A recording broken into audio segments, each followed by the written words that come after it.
जनक ने अपने यहाँ सभी को आमंत्रित किया था। कुरु, पांजाल, अंग, बंग, कलिंग, वीरभूम, मानभूम, सिंहभूम, सिंध, सौवीर, कौशल, पांचाल, पूरे विश्व के सभी राजाओं को।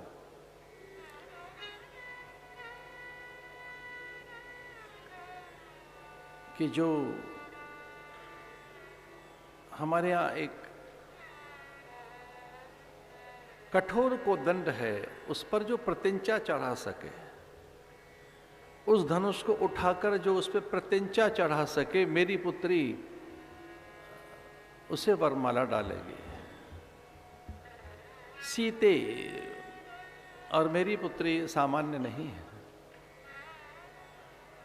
सीता उद्भव स्थितिम संहार कारणीम क्लेशहारिणीम सर्वशेष करीम सीता न तो हम राम बल्लभा। सीता क्या है? रामायण में लिखा है उद्भव स्थिति संहार।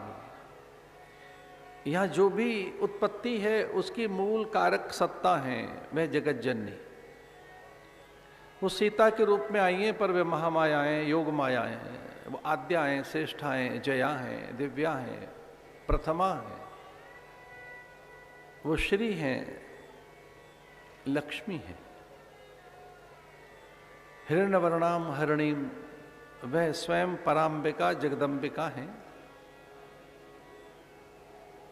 यहाँ जो उद्भव है, यहाँ जो उत्पत्ति होती है, यहाँ जो सृजन है, यहाँ की जो रचना है, यहाँ जो कुछ भी जन्म लेता है, उसकी कारक सत्ता है जगत जननी जानकी जी। जो यहाँ है जन्म, विकास, एहरास, अंत, और वो अंत जिसमें लीन होता है वो अनंत सत्ता जगदम्बिका सीता है।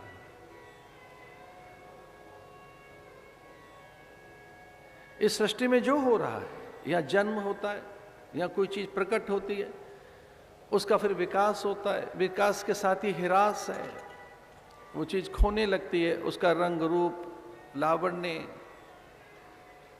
यहाँ जो भी है, कली से फूल और फूल मुरझाकर फिर से धूल में मिल जाता है। जो कली का कौमार्य है, जो उसका सुकुमार्य है, उसकी सुकोमलता, सौरस्यता, सौमनस्यता, सुचरिता, सुप्रियता, एक फूल में जो गंध, सुगंध, मकरंद, उसमें जो मधुर मधु है, उसमें जो पराग है। अब कली में जैसे विकास हुआ, तो कली के विकास के साथ ही पुष्प बनकर उसकी गंध, सुगंध, मकरंद, उसका मधुर मधु, उसके पराग, उसकी आभा प्रभा, द्युति, उसकी नवलता, उसमें एक मंद मंद आकर्षण जो सभी को अपनी ओर खींचता है, वो कहाँ रहता है? वह तो झर जाता है। तो हाँ, विकास तो है, पर ह्रास भी है। भोर दोपहर बनती है, दोपहर टिककर नहीं रहती, वह साँझ बन जाती है, साँझ रात हो जाती है, रात भी कहाँ रहती है, फिर से प्रभात हो जाती है। तो यहाँ जो विकास है, विकास के साथ जो ह्रास है, ह्रास के बाद अंत। यहाँ कोई चीज रहती नहीं है। जातस्य ध्रुवो मृत्यु,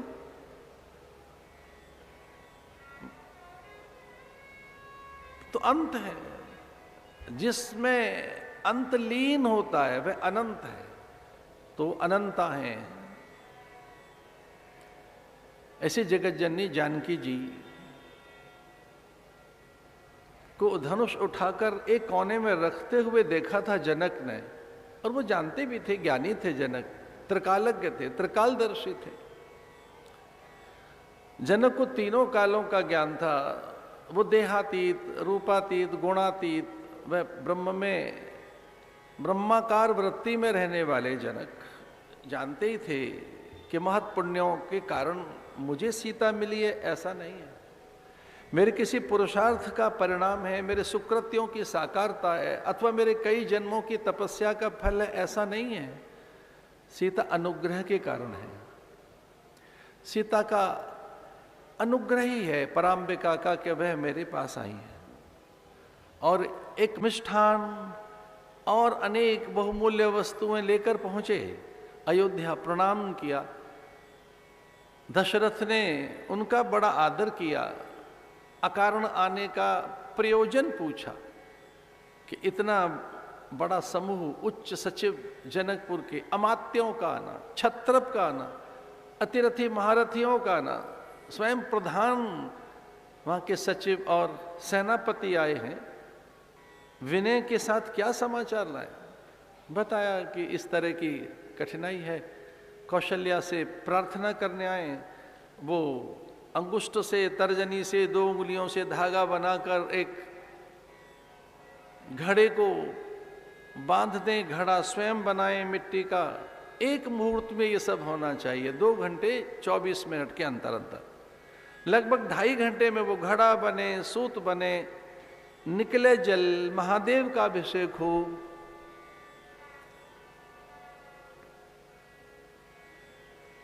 लेकिन प्रतिकार किया कैकेयी ने। कैकेयी ने कहा ना ना ना ना, ये बड़ी दीदी थोड़ी करेंगे, ये कार्य मेरा है, मैं करूंगी, सामान्य सी बात है, और इसकी भी करने की आवश्यकता है। मैं एक हुंकार भरूंगी और वहां जल आ जाएगा, सरित, सरोवर, जलाशय, झील सब भर जाएंगे। मुझे एक संकल्प करने दो, मैं चलूंगी। सुमित्रा ने कहा कि मैंने कभी इस तरह का प्रवास नहीं किया, मुझे जाने दो। कौशल्या ने कहा मेरे लिए निमंत्रण है, मैं ही जाऊंगी। लेकिन बड़ा दुस्साहस किया वहां के अनुचरियों ने, सेविकाओं ने, दासियों ने, वहां की जो किंकरियां थीं, अनुचरी या परिचारिकाएं जो थीं, उनका दुस्साहस तो देखो।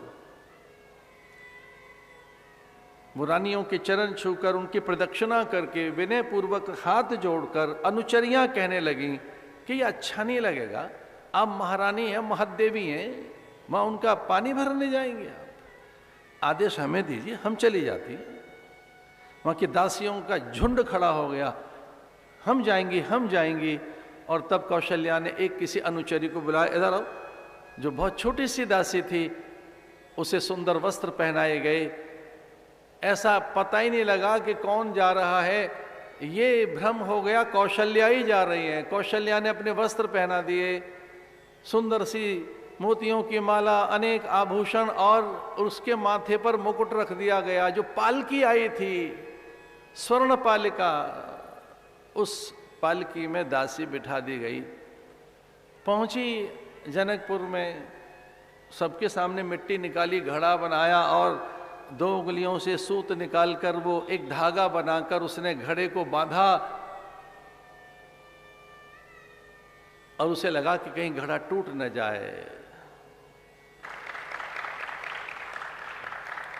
सब चकित थे कि सामर्थ्य देखो, कौशल्या कैसी हैं। रानी उनके चरण छूने के लिए आगे दौड़ी। पूरे जनकपुर के सब ज्येष्ठ मान्य उनका वंदन, उनकी प्रदक्षिणा, प्रणाम। रानी ने कहा मैं इनके चरण पखारूंगी, इनके चरणों का जल माथे से लगाऊंगी। धन्य है कौशल्या चली आई। तब दासी ने विनय पूर्वक कहा कि मैं तो दासी हूं, कौशल्या नहीं हूं, मैं अनुचरी हूं, वहां की सेविका हूं।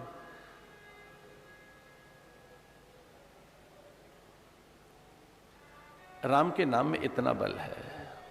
उस दासी ने कहा कि स्वामिनी ने कहा था राम का नाम लेती रहना और असाध्य कार्य हो जाएंगे। असाध्य से असाध्य कार्य, मेटत कुअंक कठिन भाल के, ऐसा है वो। महापातक नाशनम, जो राम का नाम है, ईश्वर का नाम है, उसे पातक नाश के सामर्थ्य है। सबको पत्र भिजवाए जा रहे थे। राजा जनक ने कहा कि अगर हमने अयोध्या में पत्र भेज दिया और वहां से राम नहीं आए, कोई नौकर आकर धनुष उठाकर चला गया, तो सीता जी को नौकर के साथ भेजना पड़ जाएगा। सीता का विवाह किससे करना पड़ जाएगा? सेवक से। ना भैया वहां मत भेजिए। पर ये तो रोचक कथा है, ऐसा नहीं है। जनक ने प्रतिज्ञा की कि जो इसे उठा सकेगा वही मेरी पुत्री का स्वामी होगा। उन्होंने अपने व्रत, नियम, संयम, सदाचार, तप का भी एक प्रकार से परीक्षण किया कि अगर सीता मेरे यहाँ है तो राम को तो आना ही पड़ेगा, नारायण तो आएंगे ही, नारायण अपने आप आएंगे। राम ऐसे ही हैं। पूरी राम की गाथा ऐसी है कि राम को जिसने बुलाया वहां नहीं गए, अनायास गए सबके यहां। वो शबरी के यहां, निषाद के यहां, सुग्रीव के यहां। सुग्रीव ने कब बुलाया, निषाद ने कब बुलाया? किसी ने बुलाया ही नहीं, वो तो अनायास ही गए, सबके यहां गए। जो जो स्मरण करते रहे, ऐसे प्रभु श्री राम को आमंत्रण नहीं गया। सब मंचनते, मंच एक सुंदर, सुखद, विशद, विशाल। मुनि समीप दो बंधुतः बैठा रे महिपाल। ऊंचे ऊंचे आसनों पर राजा ने सबको बिठाया। जो सर्वोच्च आसन थे वो राजाओं के नहीं थे, वो मुनियों के थे, ऋषियों के थे। जिन जिन छोटे छोटे छोटे राज्यों से, जिन जिन देशों से राजा आए थे, वो अपने कुल गुरु, धर्म गुरु, राजगुरु, वहां के आचार्यों को, ऋषि मुनियों को लेकर आए थे। जनकपुर में जो बड़ा सभा मंडपम बनाया गया, उसके मध्य में धनुष रखा है। उच्च आसनों पर मुनिगण बैठे हैं, आचार्यगण बैठे हैं, ऋषिगण बैठे हैं। उनसे तनिक सा छोटा सा आसन राजाओं के लिए, तनिक सा।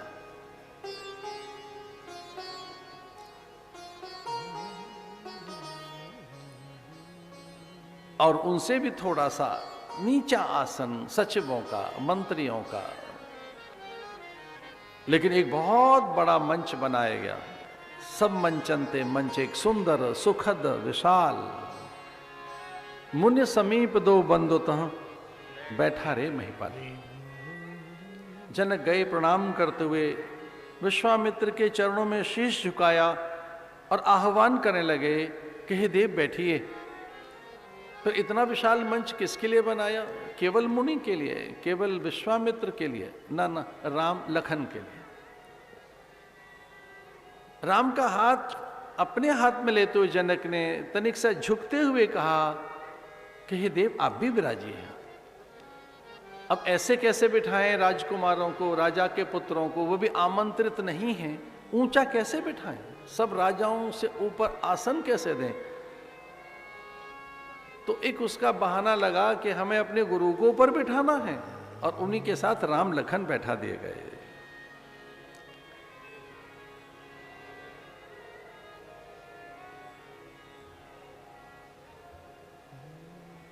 ततः सर्वे नृपतः समेत्ये मुनिपुंगव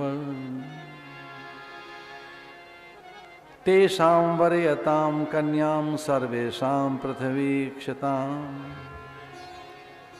अरे धरती के राजाओं सुनो, जो इसे उठा लेगा इस धनुष को, मेरी पुत्री उसी से विवाह करेगी।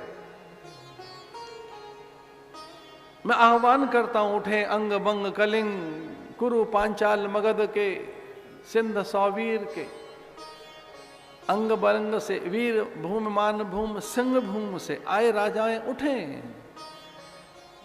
एक दो राजा उठे, कौन पहले चले, धनुष तक पहुंचे, भयभीत से हुए।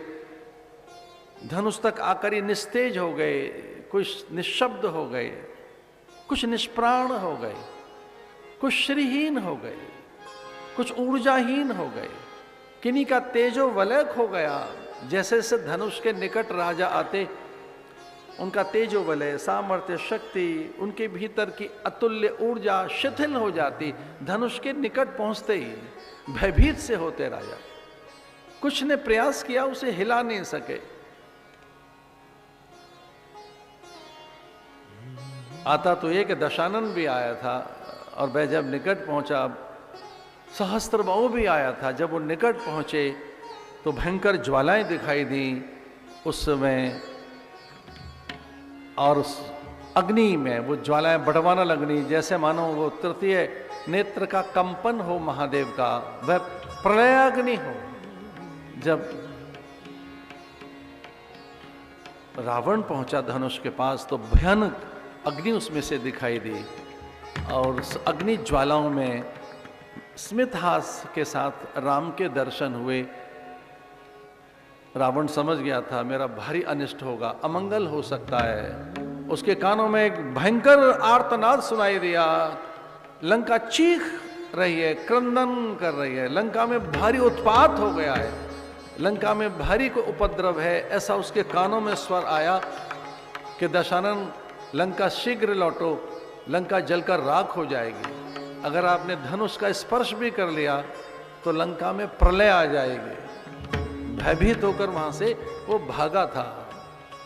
भूप सहस 10 1 ही 12, भूप सहस 10 1 ही 12, भूप सहस 10 1 ही 12, लगे उठावन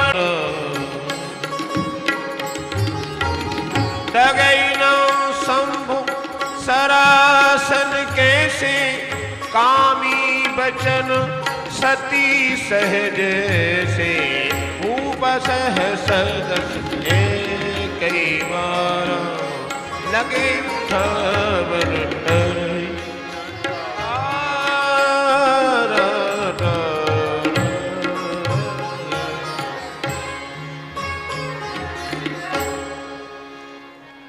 अनेक राजा उठे, उसे हिला नहीं सके। यद्यपि उन्हें ऐसा नहीं करना चाहिए था। अनेक राजा एक साथ उस धनुष को उठाने के लिए लगे। फिर चारों ओर से राजाओं ने घेर लिया धनुष को और सभी राजाओं ने सामूहिक समवेत प्रयास किया। वे उसकी मर्यादा ही भूल गए कि एक व्यक्ति ने उठाना है। वे श्रीहत निश्चेष्ट, अत्यंत भयभीत, क्रुद्ध, क्षुब्ध होकर, अपमानित होकर, श्रीहत होकर कि देखो कैसा अपमान हुआ हमारा, हमारा तेज कहां गया, बल कहां गया, कहां गई हमारी सामर्थ्य। एक सामान्य धनुष को हम हिला नहीं पा रहे, तो सब एक साथ उठकर उस सारी मर्यादा को तोड़कर धनुष उठाने का प्रयास करने लगे। भूप सहस 10, वो सहस्त्र बाहु और अनेक राजाओं ने उसे हिला नहीं सके।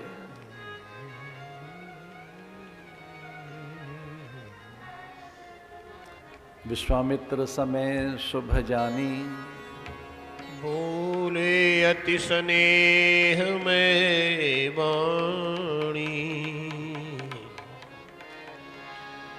विश्वामित्र को लगा अब ये समय सही है। विश्वामित्र को लगा अब जब श्रीहत निस्तेज, सामर्थ्यहीन, गुणहीन पूरी धरा के राजा अत्यंत लज्जित होकर बैठे हों, यही तो समय है कि जब राम का पौरुष, पुरुषार्थ, पराक्रम, उनका शौर्य, उनकी अतुल्य, अपरमित, भगवदीय सामर्थ्य का सबको ज्ञान हो। विश्वामित्र ने संकेत दिया और केवल धनुष उठाने का संकेत नहीं था। उन्होंने कहा केवल धनुष उठाना नहीं है, धनुष को तोड़ना है, क्योंकि इसके कारण अनेक अपमानित हुए हैं, इस धनुष के कारण अनेक लज्जित हो रहे हैं। ये धनुष भी जनक के दुख का कारण बना है। जनक के मुखमंडल पर विषाद छा गया। जनक तो ये भी कहने लगे कि धरती वीर विहीन हो गई है। लक्ष्मण ने संकेत करते हुए कहा कि जहां राम बैठे हों, ऐसा नहीं कह सकते कि धरती वीर विहीन हो गई है।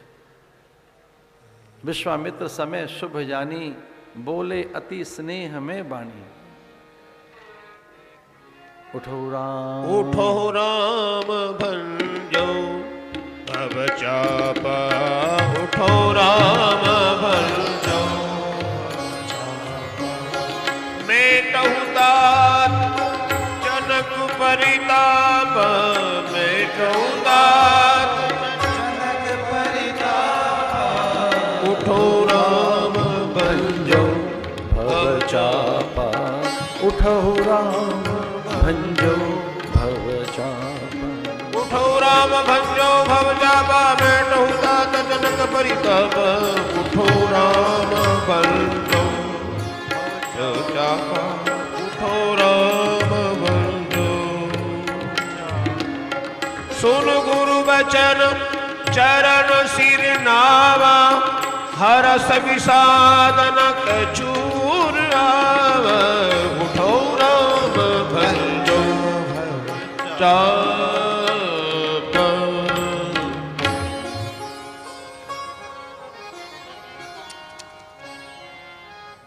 समस्त ऋषिगण मुनिगण राम को प्रणाम कर रहे हैं।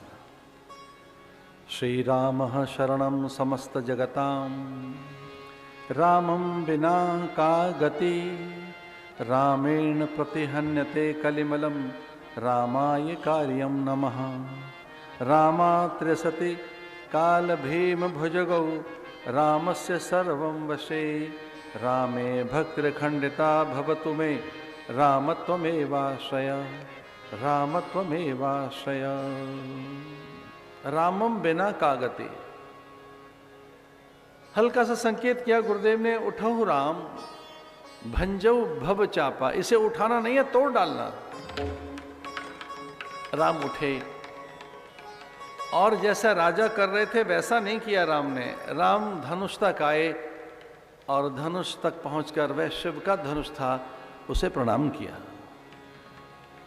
धनुष को शीश झुकाया और महादेव से आज्ञा मांगी, हे देव आपके अस्त्र का भंजन करने का आदेश गुरु दे रहे हैं। गुरु की अवज्ञा नहीं कर सकता, गुरु के आदेश की अवहेलना नहीं करूंगा। अब गुरु मुख से जो वचन निकला है उसकी पूर्ति करना ही मेरा धर्म है। इस आज्ञा का अनुपालन करना ही मेरे लिए धर्म है। इसलिए हे देव इस अपराध के लिए क्षमा मांगता हूं। हाथ जोड़ने लगे और चूंकि गुरुदेव ने तो कहा है और मैं शिव का धनुष तोड़ रहा हूं, तो क्या प्रायश्चित किया जाए। तो मनी मन प्रणाम करने लगे गुरु सत्ता को, भगवान को प्रणाम करने लगे। महादेव एक प्रकार से उनके गुरु भी तो हैं। रामेश्वर की स्थापना करके आगे बढ़े राम। गुरु ही प्रणाम। माल राम गुरु बेबी रम, माल राम गुरु। धीरे चलो सकुमार, सकुमार सिए प्यारी। धीरे चलो सकुमार, सकुमार सिया प्यारी। धीरे चलो जी सकुमार, सकुमार सिए प्यारी। धीरे चलो सुकुमार, सुकुमार सिया प्यारी। झांझ मृदंग शंख सहनाई, झांझ मृदंग शंख सहनाई। फेरी ढोल द्वंद्वी सुहाई, फेरी ढोल द्वंद्वी सुहाई। धीरे चलो सकुमार, सकुमार सिए प्यारी। धीरे चलो सुकुमार, सकुमार सिए प्यारी। धीरे चलो सकुमार।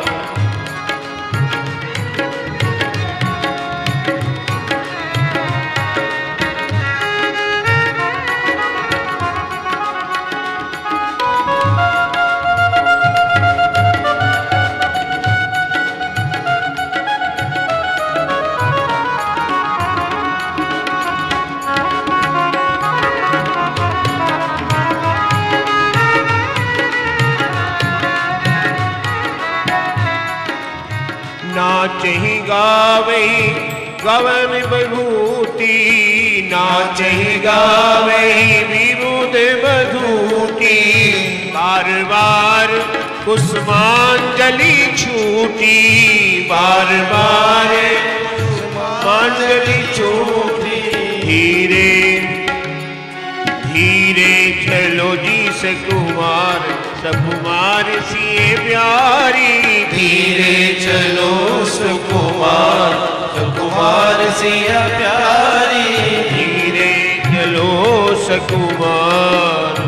सोहे नवल तन सुंदर साड़ी सोहे नवल सन सुंदर साड़ी जगत जननी माते बलिहारी जगत जननी माते बलिहारी धीरे धीरे चलो सुकुमार सुकुमार सी प्यारी धीरे चलो सुकुमार सुकुमार रघुवर जय देख देव बरसे सुमान सकुटे सकल भुआल जल विलोक रवि कुमुदगन धीरे चलो सकुमार सकुमार सिय प्यारी धीरे चलो भगवन दृष्टवीर्यो मे रामो। अद्भुत बात कह रहे हैं जनक कि ऐसा पराक्रम मैंने पहले कभी देखा नहीं। दशरथ पुत्र में इन राम में मैंने यम वरुण कुबेर चतुरानन और महादेव के दर्शन किए। जब राम उठे धनुष तक पहुंचे थे तब राम की अनंतता विराटता के दर्शन हुए जनक को। जनक का भय चला गया, जनक का भार चला गया, जनक निश्चिंत हो गए और निर्द्वंद हो गए, निशंक हो गए। इसका अर्थ क्या है? जब भगवान हमारे जीवन में आएंगे तब फिर कोई भय नहीं रहेगा, फिर कोई शंका नहीं रहेगी, फिर कोई संशय नहीं रहेगा, कोई भार नहीं रहेगा, कोई द्वंद्व नहीं रहेगा। तो निशंकता, निर्भयता, निर्भरता, आनंद और आह्लाद ही हैं भगवान।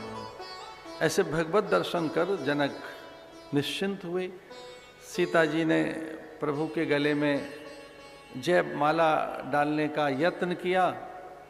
वो खड़े हैं राम, सीता को लगा कि राम ध्यानस्थ हैं, आत्मस्थ हैं, स्वरूपस्थ हैं, समाधिस्थ हैं।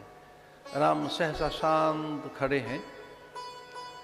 सीता जी को लगा कि राम तनिक झुके हैं तो मैं माला डालूं, लेकिन अब ये भी पुकार और प्रार्थना राम से कैसे की जाए। तो मन ही मन वह लखन से प्रार्थना करने लगी कि हे देव, मैं निकट आ रही हूँ स्वामी के, मुझे गले में माला डालनी है।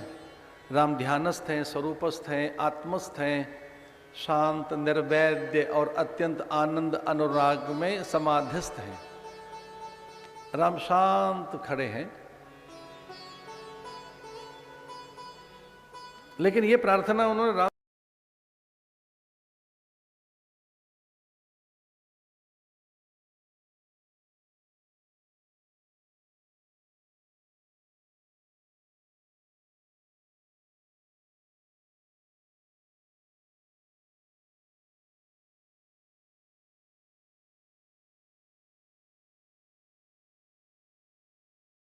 अपने आत्म निवेदन से उन्हें आश्वस्त कर दिया कि मां आप आइए तो सही, मैं सेवक हूं, दास हूं आपका। और वैसे भी स्वामी और सेवक के बीच की, स्वामी और आपकी सब बातें मुझे पता ही हैं। लक्ष्मी और विष्णु के बीच में सदा कोई एक तीसरा भी रहता है, वो है शेषनाग। लक्ष्मी और विष्णु के पास सदा से, चिरकाल से जो रहा है, सदा सदा से जो रहा है, वो है शेषनाग, अनंत। उन्हीं के शैया पे तो प्रभु रहते हैं तिरुवनंतपुरम में। देखो वहीं तो रहते हैं वो, उस शेष शैया पर नारायण। आप आओ मां, मैं देख लूंगा। और जैसे ही सीता जी निकट आई जयमाला डालने के लिए तो सब चकित थे कि जयमाला डालेंगी कैसे, क्योंकि राम तो सीधे खड़े हैं। और जैसे ही वो बहुत निकट आई और जयमाला के लिए उन्हें हाथ उठाया, तब तक लक्ष्मण जी ने प्रभु को प्रणाम किया। भगवान ने लक्ष्मण को उठाने के लिए झुके और तब तक जयमाला डाल दी गई। छवि अब लो। भगवान ने धीरे से पूछा था ये कौन सा प्रणाम करने का समय है। उन्होंने कहा प्रणाम तो जब किया जाए तभी कल्याणकारी है। चूंकि ये विवाह का प्रसंग था तो मुझे थोड़ा विवाह के प्रसंग में, धनुष और विवाह के प्रसंग में बड़ा आयोजन करते हैं कई व्यास, लेकिन हमने इस आयोजन को, इस विवाह के प्रसंग को ऐसे सीमित सा रखा है।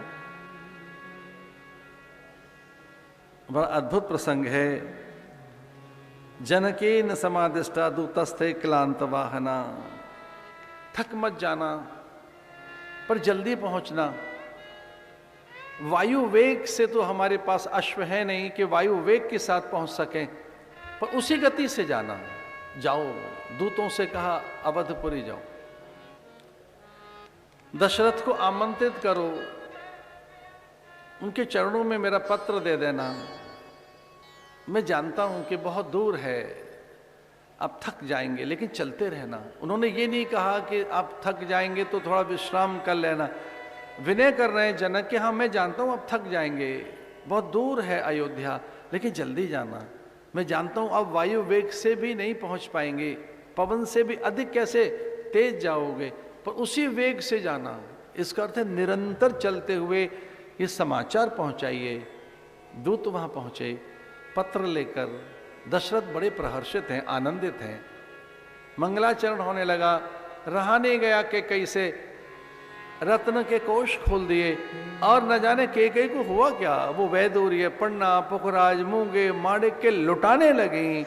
न जाने कितने वस्त्र परिधान, सुमित्रा नाना प्रकार के व्यंजन, पकवान, मिष्ठान बांटने लगी। ब्राह्मणों का झुंड और उसे जिमाने लगी। सब अपनों को, स्वजन, प्रियजन, बंधु बांधवों को शुभ समाचार आया है।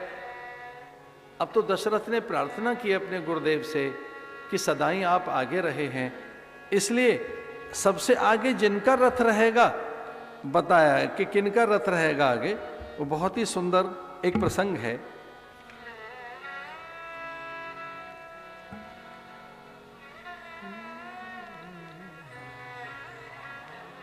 एवं वाण जनक प्रत्युवाच कृतांजलि।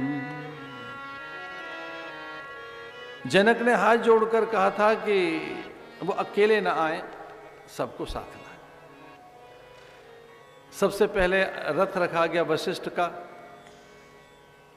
वामदेव जाबाले, और पांचवा रथ अपना। धरती के सबसे बड़े स्वामी ने पांचवा रथ अपना रखा। पहला सबसे आगे रथ वशिष्ठ का। और इस प्रकार से जनकपुर में बड़ा आदर। जानकी जी का राम जी के साथ विवाह, उर्मिला का लक्ष्मण के साथ, मांडवी का भरत के साथ, श्रुतकीर्ति का शत्रुघ्न के साथ। जैसे मानो 4 निधियां प्राप्त हो गई, जैसे मानो 4 ये पुरुषार्थ फलीभूत हो गए।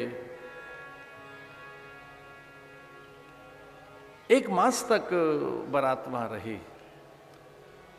स्वर्ग ने अपना कोष खाली कर दिया। महत देवियां वहां सेविकाएं बनकर आ गईं।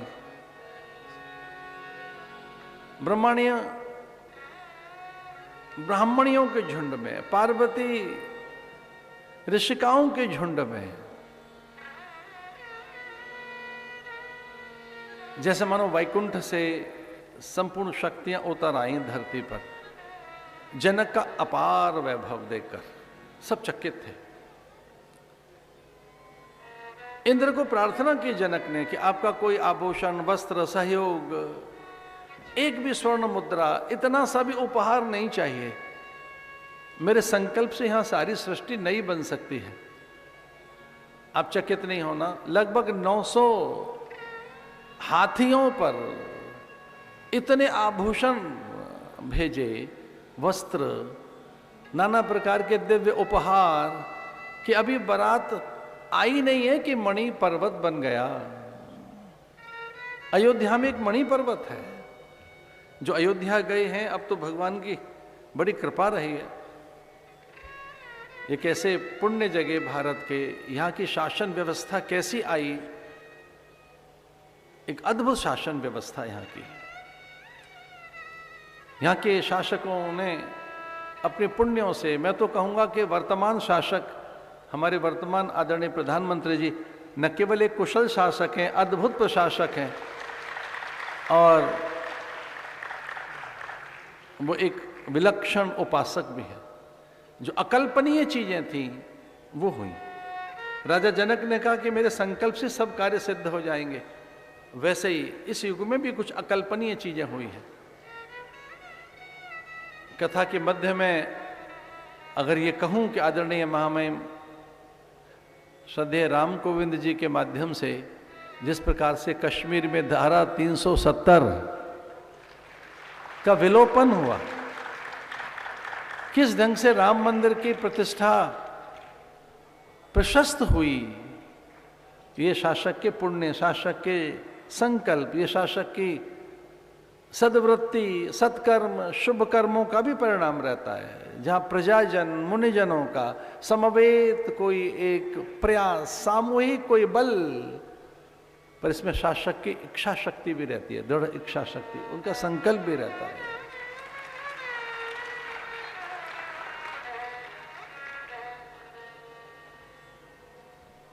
अवध में आनंद है। अवध की ओर हाथी, घोड़े, पालकियां बढ़े चले जा रहे हैं। सबसे पहले मणियां भिजवाई गईं और ऐसा कहते हैं पर्वत बन गया एक इसका अर्थ यह भी है कि हमारे घर में किसी की बेटी आई है, उसकी तनिक से भी चीज भी आपको बड़ी दिखाई दे।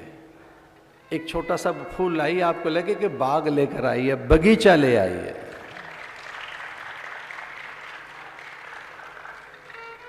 एक थाल भरकर चीज लाई हो तो कहना आंगन भर गया है। आदर दीजिए घर में आने वाली अपनी उस बहू का जो किसी की बेटी है। वो कुलदीप लेकर आ रही है, वंश का विस्तार करेगी, आपके गोत्र को वृद्धि देने वाली है, आपकी अक्षुण कीर्ति करेगी। किसी की बेटी जो घर में लेकर आए हो, वंश की वृद्धि करेगी, वंश विस्तार होगा, कुल गोत्र वंश परंपरा संप्रदाय की वो विस्तारक है, वो विस्तार करने आई है, वो मालकिन आ रही है। इसलिए तीनों रानियां आनंदित हैं, प्रमुदित हैं, चकित हैं, और उन्होंने पहले से ही भारी तैयारी की है। कैकेयी ने, सुमित्रा और कौशल्या ने। मणियों के जिस तरह से वहां अंबार लग गए, ढेर लग गया, उसका कैकेयी ने नाम रखा मणि पर्वत। अयोध्या में एक नया नाम आ गया, मणियों का पर्वत। इतना इतना वैभव आया वहां से। अभी बारात आई नहीं है कि वस्त्र आए, परिधान, नाना प्रकार के व्यंजन, पकवान, मधुर मिष्ठान। अयोध्या में इतना वैभव।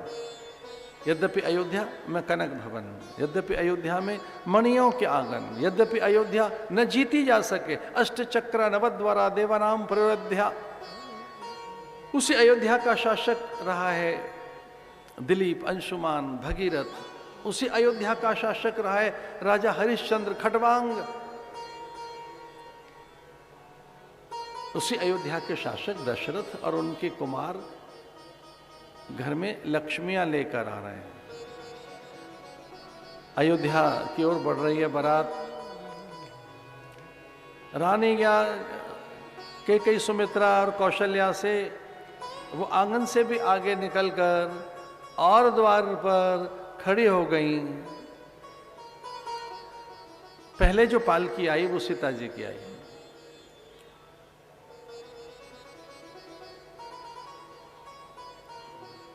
सीता जी जैसे ही पालकी में से उतरी, कौशल्या ने उन्हें गोद में ले लिया। सीता जी वैसे तो 12 वर्षीय रहती हैं सदा, और राम 15 बरस के रहते हैं। 15, जो राम की प्रकृति स्वभाव है, जो उनका स्वरूप है, वो 15 बरस का सा रहता है। सीता 12 वर्षीय हैं, लेकिन जिस समय सीता का विवाह हुआ, ऐसा कहते हैं वो 6 बरस की थी जब उनका विवाह हुआ। गोद में उठा लिया कौशल्या ने। कौशल्या ने कहा कि धरती पर पग कैसे रखेगी कन्या, हमारी सुकुमारी है। ये कनिष्ठिका धरती से पे रखी जाए, अंगुष्ठ ऊपर रखा जाए, कनिष्ठिका को धरती पे रखा जाए, छोटी उंगली, और ये अंगूठा ऊपर रखा जाए, इसको एक वित्त कहेंगे, वितस्थ, ये एक, ये संस्कृत भाषा में एक ये वित्त। इतना कमल के पराग बिछाए गए थे पूरे आंगन में, कमल के पराग, कि जहां सीता जी आएंगी, लक्ष्मी जी आएंगी, क्योंकि सामान्य वह कन्या नहीं है, वह पराम्बिका है। रूपम देही जयम देही यशो देही दुशो जयी, जो रूप जय यश देने वाली है,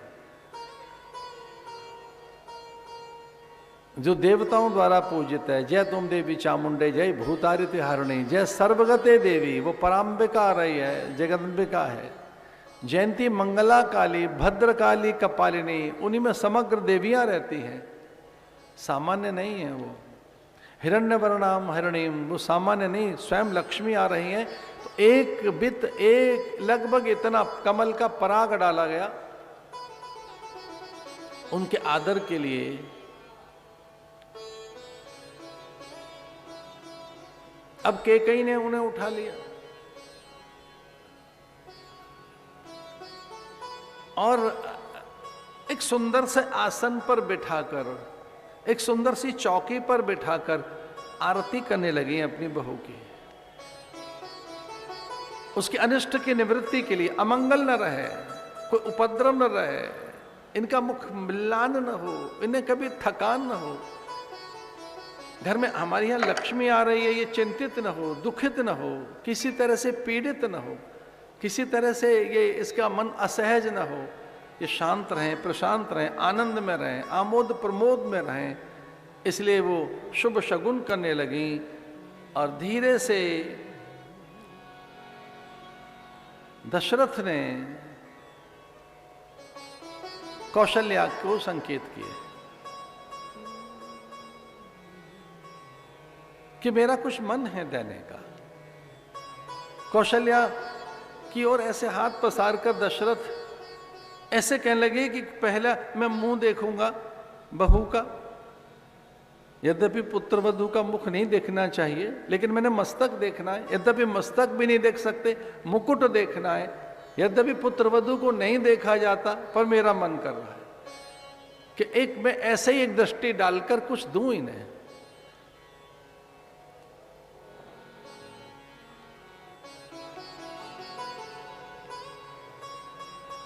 और फिर मन ही मन विचार करने लगे कि क्या दें।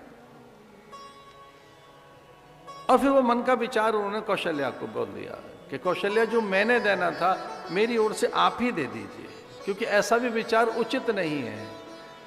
मैं इसका मुकुट भी कैसे देखूं, उसके मस्तक को भी कैसे निहारूं, ये मेरे में साहस है ही नहीं। तो जो मेरा शगुन था आप कर दीजिए। अब कौशल्या विचार कर रही हैं कि क्या देना चाहिए, क्या दें। और कौशल्या ने अपनी बहू सीता से कहा, अरे सीता, तेरे मुंह दिखाई में समझ नहीं आ रहा है क्या दूं। मणियां तू लेकर आई है, स्वयं लक्ष्मी है, यहां भी किसी चीज की कमी नहीं है। मुझे कोई रत्न दिखाई नहीं देता जो तेरे योग्य हो। मेरे पास एक ही रत्न है और वह राम। ये राम ही मैं तुझे मुंह दिखाई में देती हूं और तुझे यहाँ की साम्राज्ञी बनाती हूं। अब मैं पट्ट महिषी नहीं, आज से तू यहाँ की स्वामिनी रहेगी। और इस प्रकार से अपने पुत्र का वो स्वामित्व अधिकार उन्हें दे दिया। ये कहकर ज्येष्ठा में से, अंगुष्ठ में से वो मुद्रिका जो महारानी पहनती हैं वो सीता को दे दी। अपनी मुख्य मुद्रिका, अपनी मुख्य अंगूठी निकालकर सीता को ये कहकर दे दी कि ये उपहार नहीं है, ये ज्येष्ठत्व है, ये जो बड़प्पन है वो मैं तुझे प्रदान करती हूँ।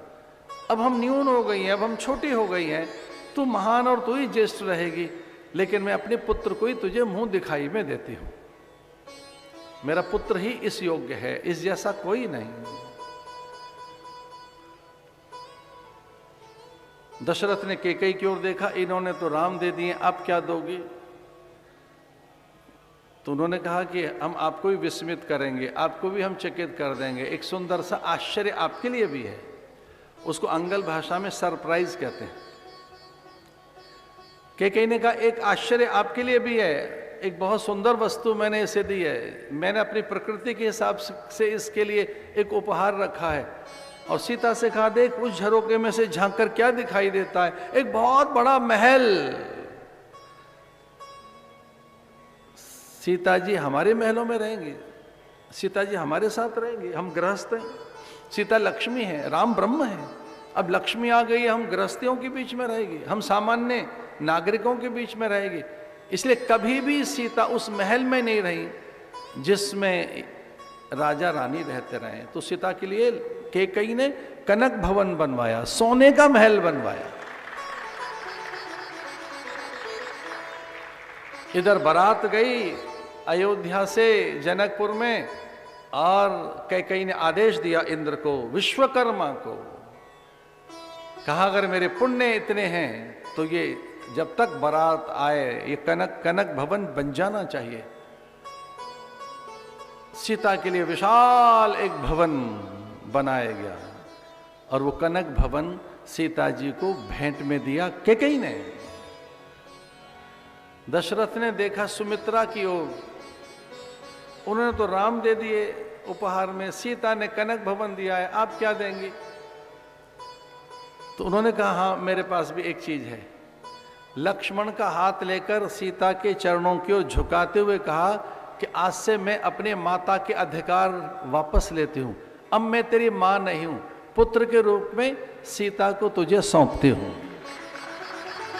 और सीता से कहने लगी कि तुझे मुंह दिखाई में अपना पुत्र प्रदान करती हूं, अब लक्ष्मण मेरा नहीं रहा, लक्ष्मण तेरा है, तेरा दास रहेगा, तेरा पुत्र रहेगा।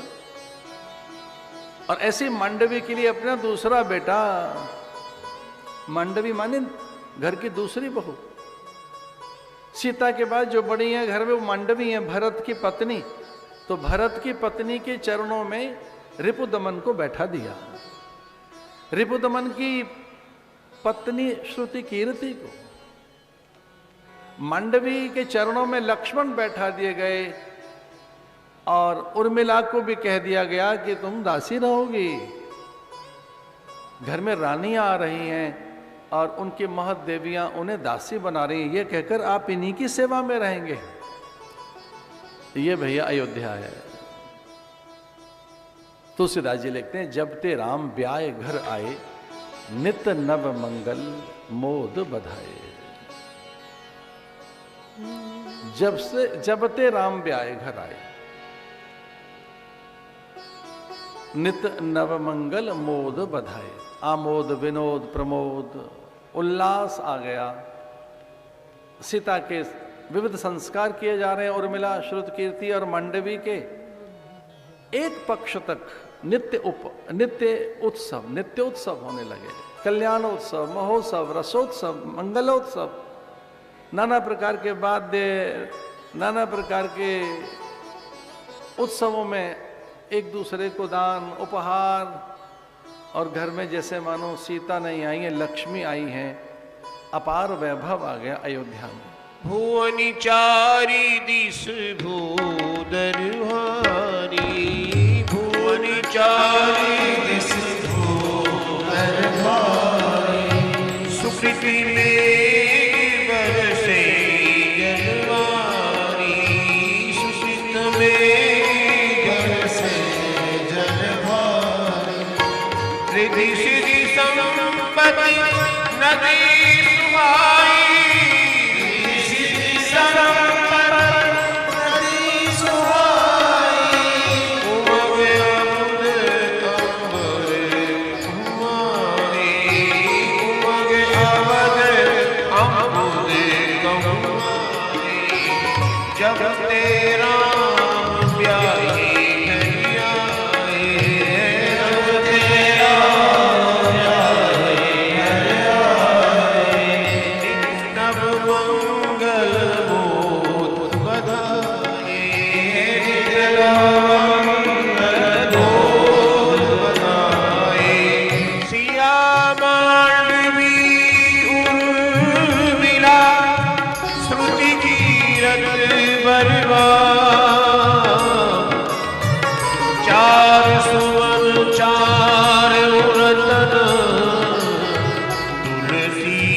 करत प्रणाम।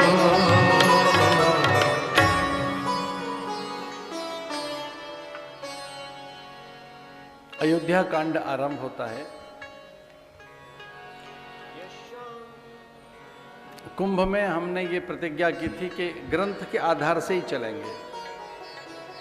कथा का प्रत्येक प्रसंग मुझे याद है। पिछले 30 वर्षों से इन कथाओं को कंठस्थ किया हुआ है, लेकिन इस बार हमारा ये व्रत था कि मैं ग्रंथ का आधार लेकर ही कथा कहूँगा।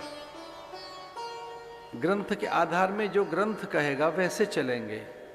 जो स्मरण है, जो स्मृति में है, जो कुछ याद है वो सही है, वो प्रसाद है गुरु का, लेकिन ग्रंथ के अनुसार चलेंगे। चूंकि ऋषियों की कथा कह रहे हैं, महाजनविन गत सपंथा, जो ऋषि कह रहे हैं जैसा ऋषियों ने लिखा है वैसा ही बोलेंगे। जो ऋषियों की आज्ञा है, जो ऋषियों के उपदेश हैं, उसी का अनुसरण अनुगमन करेंगे। ध्यान रहे, धर्म उसे कहते हैं जो महापुरुषों के उपदेशानुसार जिया जाए। हमारे यहाँ 4 चीजें हैं। एक है वेद, दूसरा है शास्त्र, तीसरे महापुरुष, चौथे हैं गुरु। तो हमारा जीवन कैसा हो? वेद विहित, दूसरा शास्त्र सम्मत, तीसरा महज्जन द्वारा आचरित और चौथा गुरु द्वारा उपदेशित। हम किस मार्ग पर चलें? जो वेद विहित मार्ग है। दूसरा है शास्त्र सम्मत मार्ग, वो मार्ग जो शास्त्र सम्मत है। हमारे मार्ग में 4 बातें होनी चाहिए। वेद विहित हो, शास्त्र सम्मत हो, महज्जन द्वारा आचरित हो। जिधर से महापुरुष गए, जिधर से आद्य शंकर गए, जिधर से नानक निकले, जिधर से गुरु गोविंद निकले हैं, जिधर से वाल्मीकि निकले हैं। ध्यान रहे, वाल्मीकि ने ये मार्ग दिया है। तो जो मार्ग वाल्मीकि का है उधर से चलना है। और ये मेरी प्रतिज्ञा थी इस बार कि वाल्मीकि रामायण के प्रत्येक शब्द के अनुसार ही चलेंगे। क्योंकि इसके लिए ब्रह्मा ने वरदान दिया है। ब्रह्मा ने कहा है मेरी सृष्टि में कुछ भी मिथ्या नहीं है, मेरी सृष्टि में कुछ भी झूठ नहीं है, मैंने सब अपने संकल्प से बनाई है। लेकिन अगर कोई झूठ हो तो सही है, पर वाल्मीकि रामायण झूठे नहीं हो सकते। वाल्मीकि रामायण सत्य है, इसका एक एक अक्षर सत्य है। मैं शपथ पूर्वक कहता हूं कि जो वाल्मीकि ने लिखा है वह सत्य ही है, इस पर कोई संशय न करे। अब वाल्मीकि जी क्या लिखते हैं? गच्छतां मातुल कुलम भरतेन तदा नग शत्रुघ्नौ नित्य शत्रुघ्नौ नीत प्रीति पुष्पुरस्कृतः। भरत की बात आती है। जासु नियम व्रत जाए न बरना। भरत ऐसा है। समुझ कहब करब तुम जोई, धर्म सार जग होई सोई। आपकी हथेली पर हम एक फल रख दें, जैसे मानो पका हुआ आम ही रख दें, और आपसे पूछें कि इसमें कौन सी चीज व्यर्थ है, क्या ग्राह्य है, क्या अग्राह्य है, क्या निंदनीय है और क्या स्तुति योग्य है। तो जैसे फल में एक छिलका होता है, आम आपकी हथेली पे रख दिया जाए तो उसका छिलका ग्रहण करोगे कि रस?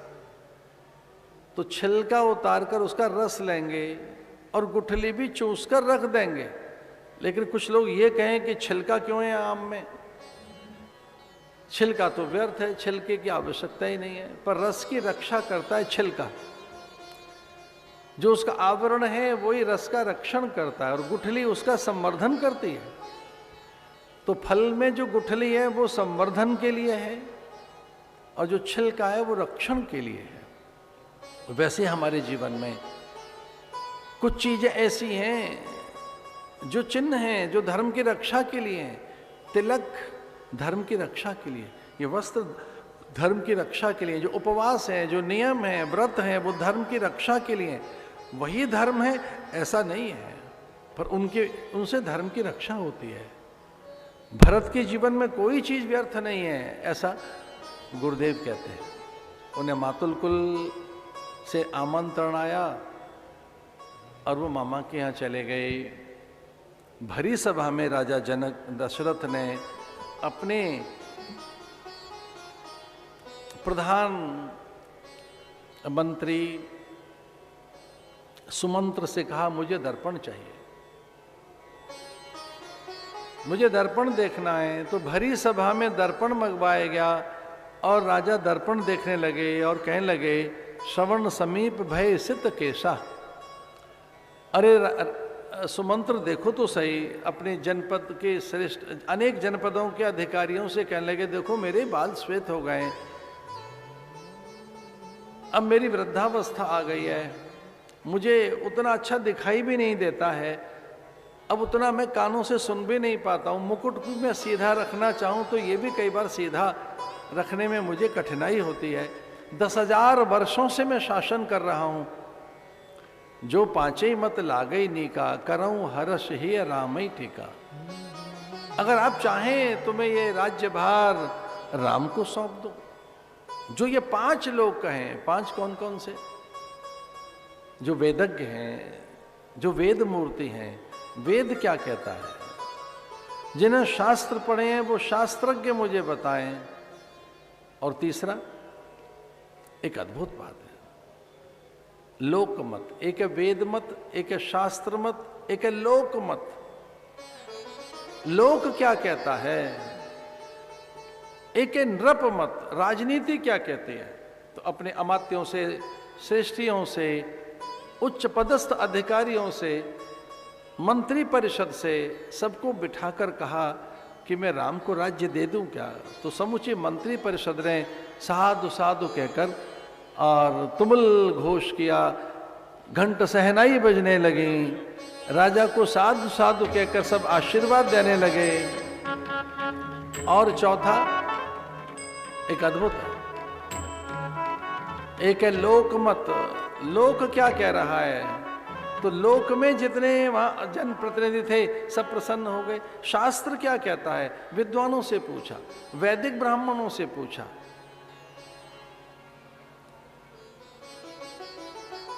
एक मत किसका, वेद मत, दूसरा शास्त्र मत, तीसरा नृप मत, चौथा लोक मत और पांचवा परिवार का। परिवार क्या कहता है। तो जैसे ही समाचार मिला कैकेयी को, तो कैकेयी आई और वह कोष खाली करके लुटाने लगी, वह रत्नों को लुटाने लगी, नाना प्रकार के आभूषण देने लगी। सुमित्रा मंगल चौक पूरने लगी, तोरण द्वार मंगल कलश भरने लगी। कौशल्या मौन रहकर, शांत रहकर महादेव का स्मरण करने लगी और समूचे भवन में आनंद छा गया। जब राजा ने ये कहा कि आप सब एक मत हों तो मैं राम को राज्य दे दूं। बुद्धिमान मधुरभाषी पूर्वभाषी प्रियं वदः, वीर्यवान च वीर्येण महता स्वेन विस्मितः। इन जैसा कोई विद्वान, इन जैसा कोई तेजस्वी प्रज्ञावान, इन जैसा कोई मनीषी, इन जैसा कोई ज्ञानी, इन जैसा कोई सामर्थ्यवान नहीं। सानुक्रोशो जित क्रोधो ब्राह्मण प्रीति पूजक, दीनानुकंपी धर्मज्ञो नित्यं प्रग्रहवान शुचिः। सर्व विद्याव्रत स्नातो यथावत सांग वेदवित। सभी विद्याओं में ये श्रेष्ठ हैं। षडंग इन्होंने अध्ययन किया है वेदों का, इन जैसा कोई है नहीं। सतु श्रेष्ठ गुणयुक्त प्रजानाम पार्थिवत आत्मज। समूची प्रजा में आनंद छा गया। राजा दशरथ कह रहे हैं कि इन जैसा कोई है नहीं, आपका मत सही हो तो मेरा सहयोग करो। आरोग वाग्मी वैश्मान देश का लोके पुरुषार सार्ग्य साधुरे को विनिर्मित।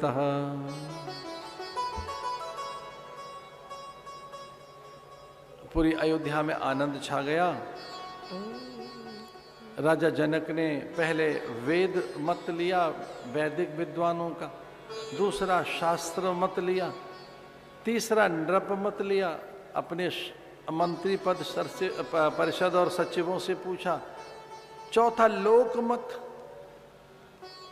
श्रेष्ठी साहूकारों से। पांचवा परिवार का मत, अपने परिजनों का। सब प्रशंसा करने लगे, काम बट गए तीनों के।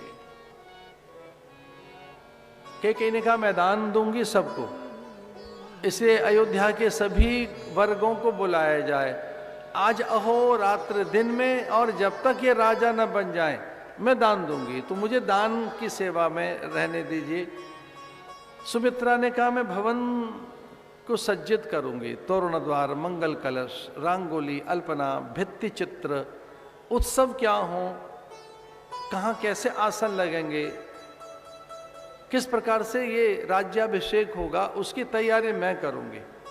कौशल्या ने कहा ये निर्विघ्न संपन्न हो जाए सब, इसलिए मैं उपवास करूंगी, अनुष्ठान करूंगी, रात्रि जागरण करूंगी। हमारे यहाँ रात्रि जागरण के विधान बताए गए, पांचरात्र, देवरात्र, कालरात्र, मोहरात्र, ज्ञानरात्र, देवरात्र, नवरात्र, शिवरात्र। हमारे यहाँ शिवरात्रि क्या जगने का विधान है। एक दिन ऐसा आता है 24 घंटे जगना चाहिए। 24 घंटे का एक जागरण का व्रत 365 दिन में, साल में एक बार बताया है शिवरात्रि को।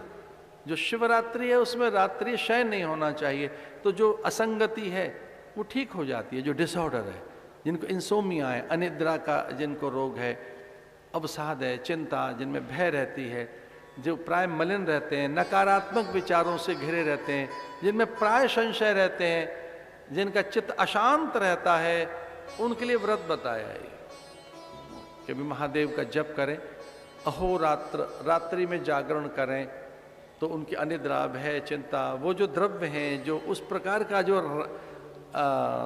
एक विकृत जो श्राव है,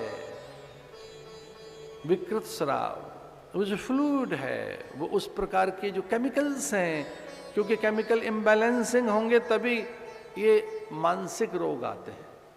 तो एक हमारे रात्रि जागरण बताया है शिवरात्रि के दिन, एक मोहरात्रि 1 प्रहर तक, दीपावली के दिन, गणेश पांचरात्र में ऐसा बताया अर्धरात्रि तक, कुछ ऐसा ब्रह्म मुहूर्त के। वैसे तो जागरण ब्रह्म मुहूर्त में होना चाहिए। सूर्योदय से 2.5 घंटे पहले आप शैया त्याग दें। उत्तिष्ठत जागृत प्राप्य वरान्य बोधत, स्वयं को जानने के लिए, सत्य को पहचानने के लिए, अपनी अतुल्य ऊर्जा, अपरिमित सामर्थ्य को संभाल के रखने के लिए ब्रह्म मुहूर्त में जगें आप। स्वस्थ व्यक्ति वही है, निरोगी वही है जो ब्रह्म मुहूर्त में जगना जानता है। यद्यपि नींद भी पूरी होनी चाहिए। आपकी ये 5 चीजें सही होनी चाहिए: आहार, विहार, निहार, विचार, सदाचार। आहार, आपका आहार पर संयम हो। ध्यान रखना, भजन वही कर सकता है जिसका भोजन ठीक है। जिसका भोजन ठीक नहीं है वो भजन तो नहीं कर सकता। आहार, आहार शुद्धि सत्व शुद्ध हो। आहार शुद्ध हो, सत्व शुद्धि। जो आहार की शुद्धि है वही सत्व की वृद्धि करती है। तो पहले तो आहार है, दूसरा व्यवहार, विहार, श्रम भी होना चाहिए आहार के अनुसार, श्रम, आहार, विहार। तीसरा है निहार। निहार माने निद्रा। या निशा सर्वभूता नाम तस्याम जागृत संयमे। 7 घंटे से कम जो नींद ले रहा है उसे रोग की संभावना हो सकती है। न्यूनतम 6 घंटे, इससे कम नहीं। हमारे आयुर्वेद ने बताया, हमारे ऋषियों ने बताया कि न्यूनतम 6 घंटे की नींद होनी ही चाहिए। आहार, विहार, निहार माने निद्रा। आपकी निद्रा कम से कम 6 घंटे की हो। 7 हो तो बहुत अच्छी बात है। 8 घंटे की निद्रा में तो निरोगी हो जाएंगे आप। नींद बहुत बड़ी साधना है, नींद बड़ी चीज है। निद्रा की उपेक्षा नहीं करनी चाहिए। कितने ही द्रव्य ऐसे हैं जो अनिद्रा के कारण जग जाते हैं। मेलाटोनिन तो आपका असंतुलित हुआ तो बड़ी विकृति ले आएगा, उसकी बड़ी चर्चा है आजकल। आहार, विहार, निहार। चौथा है विचार। आपका विचार भी ठीक रहे। अगर आप थॉटफुल नहीं है तो जॉयफुल नहीं रह सकते। विचार, आपके विचार कैसे हैं इस पर निर्भर करता है। आहार, विहार, निहार, विचार और चौथा सदाचार। ये पांचों चीजें अगर आपने संभाल के रखी, इसी को व्रत कहते हैं।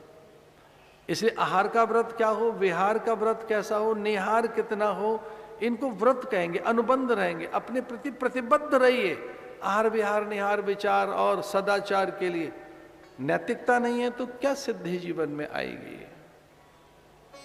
इसलिए मां कौशल्या ने कहा कि मैं जीवन में एक ही बार अहोरात्र जागरण करती थी, आज फिर से करूंगी। एक नई शिवरात्र हमारे जीवन में आई है, एक नई रात्र, मंगल रात्र हमारे जीवन में आई है। इससे अधिक शुभ रात्र क्या आएगी। तो वो कई को ये कहकर चली गई अंतःपुर में कि मैं पूरी रात महादेव का यजन, भजन, अर्चन, पूजन, अभिषेक करूंगी, मैं मौन रहूंगी। ध्यान रहे जब सूर्य निकल आए तब मुझे बताया जाए, मैं रात्र भर एक ही आसन पर बैठकर शिवार्चन करूंगी जिससे मंगल कार्य हो सके, इससे निर्विघ्न हो सके, इसमें कोई बाधा ना आए। गुरुदेव वशिष्ठ ने भी मुहूर्त निकाल दिया, अद्भुत मुहूर्त निकाला उन्होंने मध्याह्न का। दोपहर में अभिजित मुहूर्त में 12 बजे के आसपास आपका राज तिलक होगा, तब तक आपको अनुष्ठान करना है। उन्हें अद्भुत मंत्र दिया गया, मंत्र दीक्षा के साथ बताया गया कि ये आपके अनुष्ठान है। भोर में आपका अभिषेक किया जाएगा। सचिव नए नियुक्त कर दिए गए, सेवक उनके साथ लग गए। अतिरिक्त, रामायण में आता है, अतिरिक्त सुरक्षा की व्यवस्था। राम की क्या सुरक्षा, लेकिन अतिरिक्त उनका आदर, अतिरेक आदर। उनकी मित्र मंडली, मुनि मंडली, आचार्य मंडली, उनके सेवक सचिव तय कर दिए गए। मुनियों ने कहा हम इन्हें क्या सिखाएंगे रात को। तो जैसे गुरुदेव ने उन्हें शास्त्र के लिए, शस्त्र के लिए और विधान के लिए अलग अलग सेवक नियुक्त कर दिए। राजा दशरथ ने कहा सबने कोई कार्य लिया, एक मेरा भी कार्य है। गुरुदेव वशिष्ठ ने कहा एक रात्र मुझे इन्हें दीक्षा देकर और ब्रह्म मुहूर्त में इन्हें क्या करना है ये बता चुका हूं और प्रातः काल में लौटूंगा। अपने आश्रम में चले गए और दशरथ ने कहा कि मेरे पास एक काम है, मुझे प्रजा के प्रति कृतज्ञता व्यक्त करनी है। मैं प्रजा के बीच में जाऊंगा। इस 10,000 वर्षों में मेरे शासन में कोई चूक हुई हो, भूल हुई हो, त्रुटि हुई हो, अन्याय हो गया हो, मैं किसी पक्ष में खड़ा हुआ दिखाई दिया हूं, अथवा तो मेरे कारण कुछ अवज्ञा हुई, देवताओं की कन्या वंचना, है वंचना, गुरु वंचना, आत्म वंचना कुछ हो गया हो, कन्याओं के प्रति मैंने अपराध कर दिया हो, स्त्रियों के प्रति, वृद्धों के प्रति, अतिथि आगंतुक के प्रति मैंने आचार्यों के प्रति कोई अपराध कर दिया हो, आचार्य वंचना, गुरु वंचना, देव वंचना, कन्या वंचना, है वंचना, इन घोड़ों को ज्यादा फटकार लगा दी हो, मैंने ज्यादा चाबुक बरसा दी गई हो मेरे द्वारा, है वंचना, गौ वंचना, मैंने अवज्ञा कर दी हो ब्राह्मणों की, आचार्यों की, संतों की, अथवा अतिथि अभ्यागत आगंतुक की। हो सकता है ऐसा कोई प्रजा में संकेत गया हो कि राजा ने हमारी ओर नहीं देखा है, उपेक्षा की है। यद्यपि मैंने की नहीं है किसी की उपेक्षा, मैंने उपहास नहीं किया, किसी के साथ परिहास नहीं किया है, किसी की निंदा मैंने की नहीं है, मैंने अकारण ही किसी को दंड दिया नहीं है। फिर भी प्रजा में मेरे लिए कोई रोष तो नहीं, प्रजा मुझसे रुष्ट तो नहीं। कुछ अपराध हुए हैं तो मैं प्रजा से क्षमा मांग लेता हूं। रथ में बैठकर निगल पड़े राजा, और जब देखा राजा ने दरिद्र जो सदा मांगते ही रहते थे वो दान दे रहे हैं, भिक्षुकों को दान देते हुए राजा दशरथ ने देखा और पूछा भिक्षुकों से, क्या अब भिक्षुक नहीं है, यहाँ किसी चीज की कमी नहीं है, पर भिखारी भी दान दे रहे हैं। उन्होंने कहा महाराज हमारी आदत है लेने की, आज पहला दिन आया है शुभ कि अब देंगे, आज देने का दिन आया है। औदार्य, राम के राजा बनने के समाचार से ही औदार्य आ गया भिक्षुकों में। जो लेना जानते थे दे रहे हैं आदर पूर्वक, एक दूसरे को गुलाल लगा रहे हैं, अबीर सुगंधित द्रव्य। पूरी अयोध्या में एक नया संस्कार पैदा हो गया, वो है उपहार। परस्पर एक दूसरे को उपहार दे रहे हैं। एक रात हमारे पास ऐसी है, आओ एक दूसरे का सम्मान कर लें। नया राजा मिल रहा है हमको, परमात्मा मिल रहे हैं हमें, भगवान मिल रहे हैं राजा के रूप में। तो परस्पर एक दूसरे का आदर करते हुए आदान प्रदान कर रहे हैं, वस्तुएं दे रहे हैं, विनिमय नहीं है ना, वो वस्तुओं का आदान प्रदान विनिमय नहीं है, परस्पर उपहार है एक दूसरे के लिए। नृत्य है, अद्भुत उल्लास है। पूरी अयोध्या में दीपदान किया गया, पूरी अयोध्या रात भर उल्लास में है। अर्धरात्रि चली गई, अब मध्यरात्रि भी जाने को है। सुमंत्र को लगा कि राजा अधिक उल्लसित हैं, अब इन्हें महलों में ले जाया जाना चाहिए, और उन्हें महलों की ओर लेकर आ रहे हैं। अयोध्या में आनंद है, लेकिन देवताओं में भय है। अयोध्या में उल्लास है, देवता उदास हैं। अयोध्या में सुख है और देवताओं के यहां दुख की अनुभूति है। देवताओं ने आपात बैठक बुलाई। पहली बार हुआ कि महादेव के सानिध्य में ब्रह्मा जी ने एक बैठक आहूत की। यम वरुण कुबेर दिग्पाल लोकपाल सप्तऋषि सनकादिक नारदादि अविलंब पहुंचे। संकल्प बल से महादेव की आज्ञा हो गई। ब्रह्मा जी का प्रस्ताव था कि जिस प्रयोजन की पूर्ति के लिए परमात्मा का प्राकट्य हुआ है, अब उसमें बाधा आ रही है। अवतरण में एक बाधा आ गई है। भोर में राम राजा बन जाएंगे, रावण का वध कौन करेगा, निशाचरों का नाश कौन करेगा, इस पूरी धरती को पुनर्स्थापित कौन करेगा, धर्म की स्थापना। इसलिए यह कुछ अनर्थ हो रहा है। ब्रह्मा के प्रस्ताव को स्वीकृति दी महादेव ने। सब बैठे, लोकपाल दिक्पाल यक्ष गंधर्व। ब्रह्मा ने प्रस्ताव रखा कि ये ठीक नहीं हो रहा है, महादेव कुछ कीजिए। ब्रह्मा और महादेव ने ढूंढ लिया जो सब कुछ ठीक कर सकता है। एक दिखाई दी, वही थी सरस्वती। तो सरस्वती से कहा आप कुछ करिए, मति बदल दो। आप मति बदल दें, विचार बदल दें, संकल्प बदल दीजिए राजा का। सरस्वती ने कहा ये मेरे से नहीं होगा, राजा अजय है, अपौरुष है,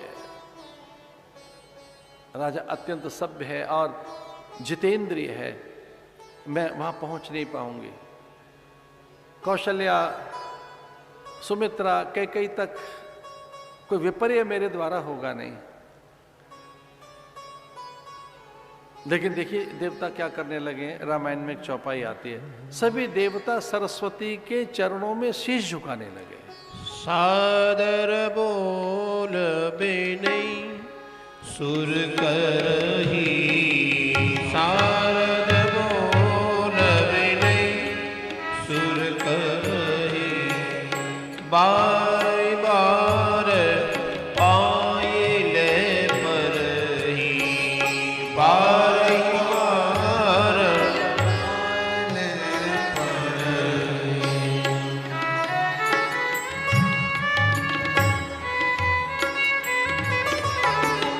शारद बोल बिनई सुर करही, बार बार पायल परही, सादर बोल बिनई सुर करही। नामंथरा मंत्रमते कैकेयी चेरी केरी, अजस सितारी ताई करी गिरामती फे।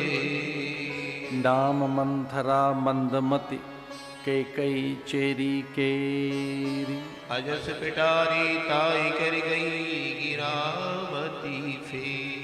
सभी देवताओं ने सरस्वती के पैर छुए और सभी देवताओं ने कहा कि हमें एक युक्ति सूझ रही है, आप ऐसा कर लें। सरस्वती ने कहा क्या युक्ति है? बोले आप मंथरा के मन को छू लें। मंथरा मंदमती है।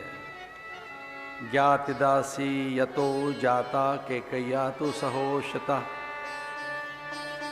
प्रासादम चंद्र शंका समारोह यदक्षया। छाया की भांति वो केकई के संग रहती है और एक ही प्राणी ऐसा है पूरा अयोध्या में जो हमारा कार्य सिद्ध कर सकता है, उसका नाम है मंथरा। थोड़ी लोभी है, भेद रखती है। मैं किसी में किसी के साथ कोई भेद नहीं, पर मंथरा में थोड़ा भेद है। बस मंथरा के मन को छुओ, मंथरा के मन से आप केकई में प्रवेश कर जाइए। देवता उपाय बताने लगे, मंथरा के मन तक पहुंचो। मंथरा जब आपका स्पर्श करेगी स्नेहवशात तो आप प्रवेश कर जाना केकई में, उसकी मन बुद्धि चित्त चेतना गति मति गुण धर्म प्रकृति स्वभाव में। हे सरस्वती आप केकई में प्रवेश करें मंथरा के माध्यम से। और फिर ये पूरा दृश्य बदल सकता है। जो केकई के पास 2 वर हैं उन्हें मांगने के लिए बाध्य कर दें। और देवता कहने लगे कि पहले वर में भरत के लिए राज्य और दूसरे वर में राम के लिए वनवास। और ऐसे ही किया। महादेव ने कहा मेरा बल आपके साथ है। ब्रह्मा कहने लगे मेरी शक्तियां आपके पास है। इंद्र ने कहा मेरी संपूर्ण तपह राशि आपके साथ है। ऋषि मुनि सिद्ध योगी सप्तऋषि सनकादिक नर लोकपाल देखपालों का बल लेकर निगल पड़ी सरस्वती। सरस्वती ने कहा मैं अकेली कहाँ हूं, महादेव की सामर्थ्य मेरे साथ है। अब तो ब्रह्मा का बल भी मेरे पास है, इंद्र की भी सामर्थ्य मेरे साथ है। मंथरा के मस्तक को छुआ केकई ने और मंथरा में अचानक ही क्रोध कोप वो दीप बुझाने लगी, मंगल कलश पैर से लुढ़काने लगी, वंदनवार नोचने लगी, अनायासी न जाने किस ईर्षा के वशीभूत वो रोदन करने लगी। और जब केकई ने देखा तो केकई बड़ी विस्मित होकर मंथरा से पूछती हैं कि शुभ शगुन में तू दीप बुझाएगी, अपने पैर से ये सारे मंगल कलश लुढ़काएगी, तेने वंदनवार नोच लिए।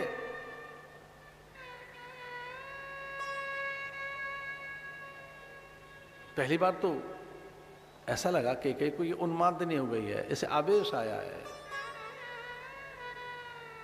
कोई मानसिक इसमें द्वंद्व पैदा हुआ है। आधी रात के लिए वैद्य कहां से लाएं, इसका कैसे उपचार कराएं, ये रो क्यों रही है शुभ शगुन के समय। लेकिन वो कहने लगे हमारे साथ बड़ा अनर्थ हो रहा है। सरस्वती जिह्वा पर बैठ गई और एक नई कहानी गढ़ दी सरस्वती ने। सरस्वती ने कहा मैं सुनकर आ रही हूं कि आपके पुत्र भरत को कारागृह में डाला जाएगा।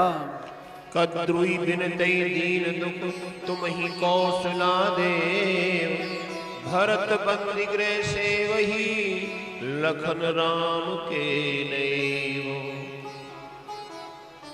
मैं सुनकर आई हूं कि भरत को बुलाया जाएगा तेरे मायके से, वहां जाएंगे कारागृह के प्रहरी उसे बांध कर लाएंगे, कारागृह में डालेंगे, तेरे माथे का मुकुट उतारा जाएगा, तुझे दासियों के वस्त्र पहनाए जाएंगे।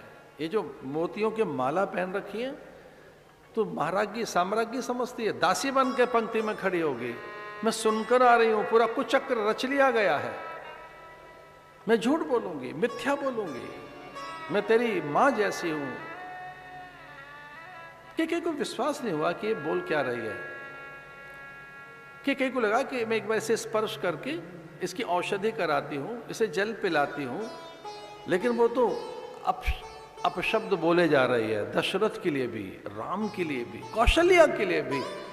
तब के को लगा कि अब तुझे मृत्यु दंड देना चाहिए, तेने सारी मर्यादाएं लांघ दी हैं, मेरा राम ऐसा नहीं हो सकता, मेरे पति दशरथ ऐसा कभी नहीं कर सकते, कौशल्या देवी स्वरूपा है, मुझे कारागृह में नहीं डालेंगे। अरे कल राजा बनने तो दे राम को, पहला कार्य यही होगा।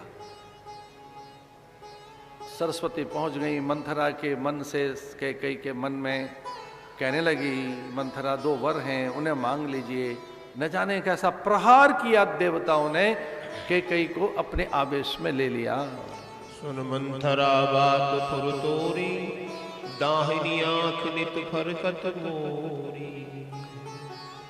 एक पक्ष से लगभग 15 दिन से मेरी दाई मंथरा, 15 दिन से मेरे दाई आंख में स्फुरन है। ये स्त्री के लिए शुभ नहीं होता, मुझे कभी सपने नहीं आते, पर पिछले 15 दिन से मुझे लगातार सपने आ रहे हैं। राम मुझसे रुष्ट है, मेरे पति ने मुझे त्याग दिया, पूरी प्रजा मौन हो गई है, मेरी भारी निंदा है धरती पर। तेरी बात सच तो नहीं होगी कहीं? तू कहती है तो सच ही हो सकता है, क्योंकि मुझे ऐसा बार बार आता है कि राम मुझसे रूठ गया, सब देवता मुझसे रूठ गए, प्रजा मुझसे मुंह चुराती है, मुंह छिपाती है, और प्रजा मेरे सामने नहीं आना चाहती, पूरी धरती पर मेरा अपयश हो गया है। अब मुझे समझ आ रहा है कि कहीं कोई भूल हो गई, मैं अपने वर मांगूंगी। मंथरा ने कहा कि सबल पुरुष स्त्री की आंखों के अश्रु नहीं देख सकता, राजा लौट के आए तो रोती रहना, माथे का मुकुट उतार कर फेंक दे, सामान्य वस्त्र पहन, राजा को अच्छा नहीं लगेगा, जब राजा पूछे तो वर मांग लेना। कोप भवन में चली गई रानी, और राम राज्य की अद्भुत तैयारी में से लौटे थे। दशरथ कैकेयी को कोप भवन में देखा था, कुपित हुई कैकेयी।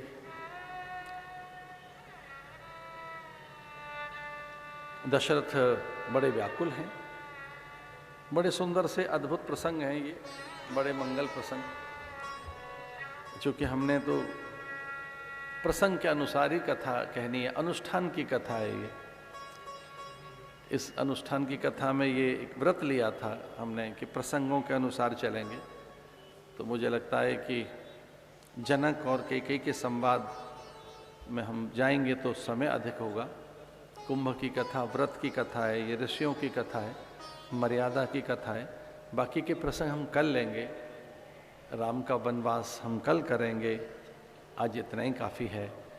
कैकेयी और दशरथ के संवाद, राम का वनवास, ये प्रसंगों को कल लेंगे। एक दो बार भगवान का नाम लेकर आगे के कार्यक्रम की ओर चलते हैं। हमारे यहाँ नित्य प्रति आदरणीय शैला माता योग वशिष्ठ जैसे दिव्य ग्रंथ का उपदेश दे रही हैं अंदर दत्त सदन में। हमारे काशी के बड़े विद्वान पूज्य स्वामी दयानंद जी और हमारे अन्य संतों के द्वारा यहाँ सायंकाल में रोज प्रवचन होते हैं। रात्रि को प्रतिदिन यहाँ सांस्कृतिक कार्यक्रम है। आज भी पूर्वोत्तर भारत की कुछ कई कलाकार यहाँ आएंगे, उनकी जानकारी आपको मिलेगी। हम बहुत ही प्रहर्षित हैं, आनंदित हैं, उल्लसित हैं ये बात कहते हुए कि भारत के ज्येष्ठ पुरुष पूर्व राष्ट्रपति महामहिम आदरणीय राम कोविंद जी, उनकी गृह लक्ष्मी साथ हैं, उनके आगमन से प्रसन्नता हुई है और वो संयोग से प्रभु प्रेमी संघ शिविर में यहाँ वास करेंगे। उनके अलग अलग कार्यक्रम हैं महाकुंभ के अवसर पर। आज एक छोटा सा ग्रंथ का विमोचन भी है और ये कुछ समय उसके लिए हम रखते हैं। भगवान की आरती होगी, अन्य सूचनाओं पर ध्यान दीजिए। एक दो बार भगवान का नाम लेकर इस प्रसंग को पूरा करते हैं।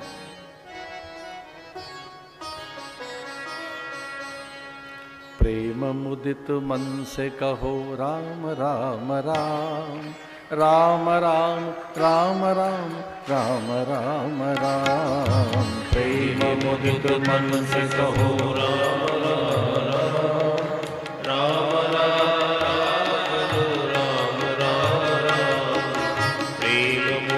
मन से कहो राम राम राम राम राम। पाप कटे दुख मिटे लेत राम नाम, पाप कटे दुख मिटे लेत राम नाम।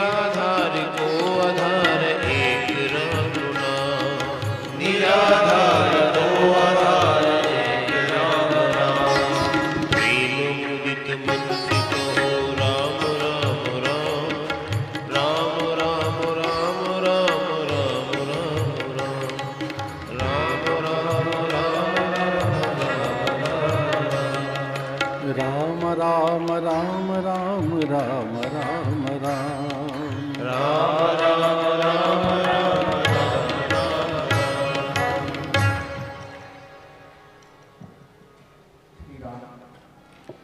ज्ञान अमृत है और पुस्तकें उस अमृत तत्व की निर्बाध ज्ञान परंपरा की संवाहिकाएं प्रसारिकाएं होती है।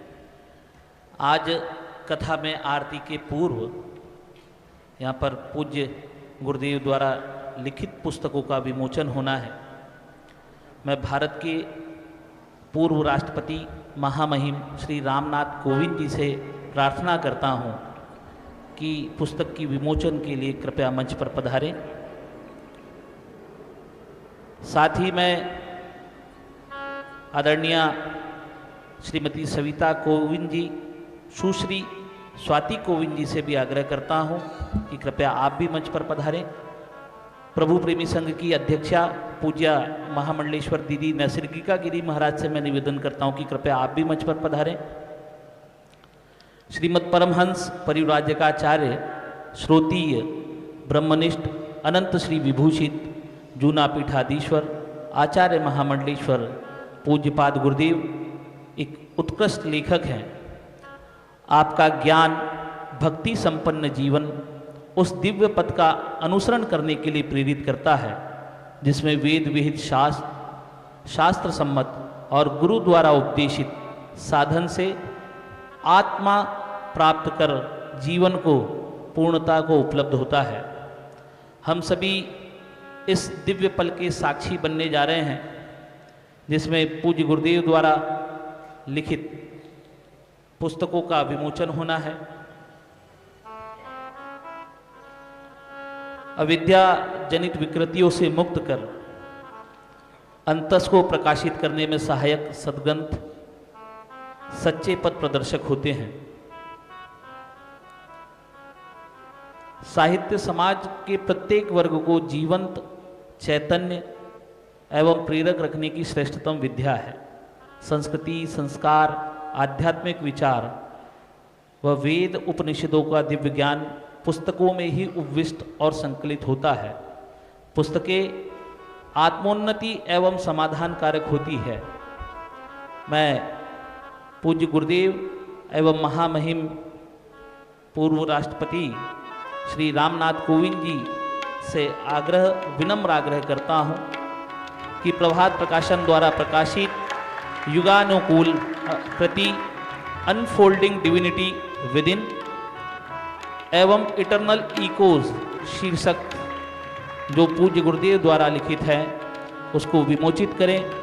आप सभी उपस्थित साधकगण करतल ध्वनि के माध्यम से इस अवसर के साक्षी बने।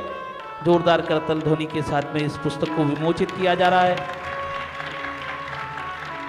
तेजी से बदलाव और बढ़ती विकर्षणों के युग में आंतरिक शांति, आत्मखोज और उच्च सत्य के साथ जुड़े जीवन की खोज कालातीत एवं सार्वभौमिक बनी हुई है। अनफोल्डिंग डिविनिटी विद इन पुस्तक उन साधकों के लिए एक विनम्र पेशकश है जो अपने आंतरिक और बाहरी दुनिया में सामंजस्य स्थापित करते हुए आत्म जागरूकता और आध्यात्मिक विकास के मार्ग पर चलना चाहते हैं।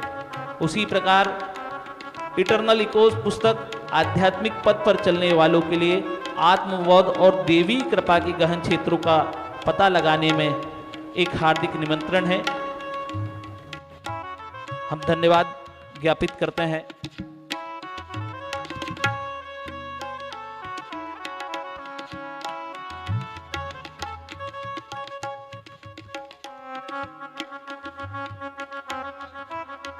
शिक्षा, चिंतन और व्यावहारिक अंतर्दृष्टि के समृद्ध संग्रह के साथ प्रत्येक अध्याय एवं प्रकाश स्तंभ के रूप में कार्य करता है जो आध्यात्मिक विकास की बहुमुखी यात्रा को रोशन करता है। यह पुस्तक जागृति के आह्वान के रूप में कार्य करेगी, पाठकों से सचेतना विकसित करने एवं आंतरिक स्व के बारे में अपनी जागरूकता को गहरा करने का आग्रह करती है। यह पुस्तक आध्यात्मिक संबंध के लिए एक ठोस आधार तैयार करती है जो साधकों को उनके पथ पर आवश्यक उपकरण प्रदान करेगी। इस दिव्य और अनूठे अवसर पर मैं भारत के पूर्व राष्ट्रपति महामहिम श्री रामनाथ कोविंद जी से आग्रह करता हूं कि अपने शुभकामना शब्दों से हम सभी को मार्गदर्शन प्रदान करें।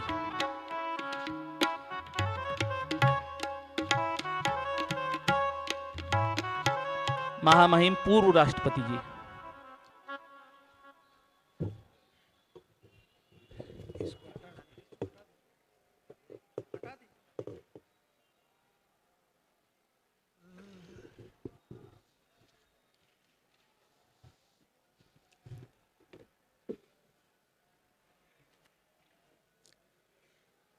पूज्य स्वामी अवधेशानंद गिरी जी महाराज, इस सभागार में उपस्थित सभी बहनों और भाइयों,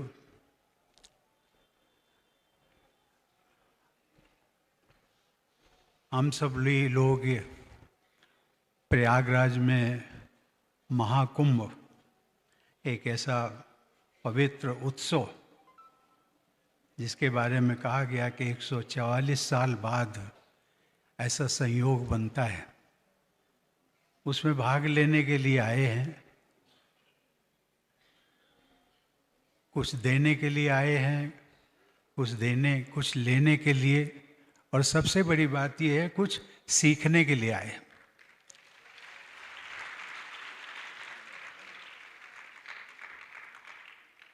महाराज जी द्वारा लिखित 2 पुस्तकें जिसका आज संयोग से विमोचन करने का मुझे अवसर मिला।